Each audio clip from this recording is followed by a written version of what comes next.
Pria itu tidak sengaja menjatuhkan sedikit mie instan ke atas miniatur bangunan. Tak lama setelah itu, sepotong besar mie instan mendarat di atas altar kuno, membuat semua orang terkejut. Seorang pelayan maju dan mengendusnya, dia menemukan bahwa mie besar ini ternyata beraroma daging sapi. Sang ratu mengira ini adalah makanan yang dikaruniakan oleh para dewa, tetapi yang tidak dia ketahui adalah bahwa ini hanyalah sisa mie instan yang terjatuh dari pria itu sehari sebelumnya. 2 hari yang lalu, pria itu menerima paket anonim. Ketika dibuka, ternyata isinya adalah sebuah miniatur bangunan dengan kota kuno di dalamnya. Pria itu sangat takjub, dia bahkan bisa melihat figur-figur kecil di dalam miniatur itu dengan jelas. Saat itu sang ratu sedang berdoa kepada para dewa karena negaranya dilanda kelaparan. Jika krisis ini tidak terselesaikan, dia akan terpaksa turun dari tahta.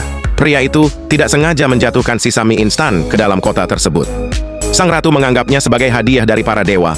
Dia segera memasak mie itu dan membagikannya kepada semua orang.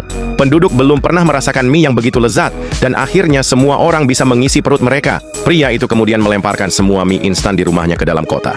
Sang ratu sangat terkejut, berkat mie ini, semua orang berhasil bertahan dari kelaparan. Sang ratu yakin bahwa para dewa sedang membantu mereka, sehingga dia segera bersujud untuk berterima kasih. Para prajurit menaruh beberapa permata dan emas di atas altar. Seketika, semua harta itu menghilang dan muncul di tangan pria tersebut. Pria itu sangat senang, dia kini menjadi orang kaya. Keesokan harinya, pria itu mendengar suara-suara aneh dari dunia miniatur. Tiba-tiba dia kepeleset, sehingga kepalanya masuk ke miniatur itu. Kepalanya yang besar tiba-tiba muncul di langit, membuat semua orang terkejut. Mereka mengira itu adalah perwujudan dewa dan segera berlutut serta bersujud kepada si pria.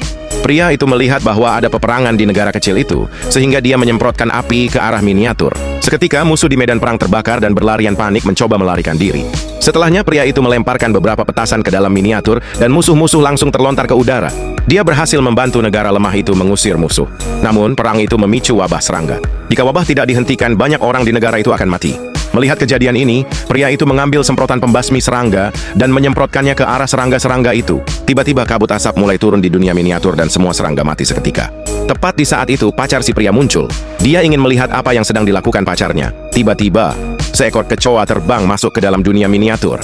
Di dunia itu, kecoa seperti monster raksasa, membuat semua orang ketakutan.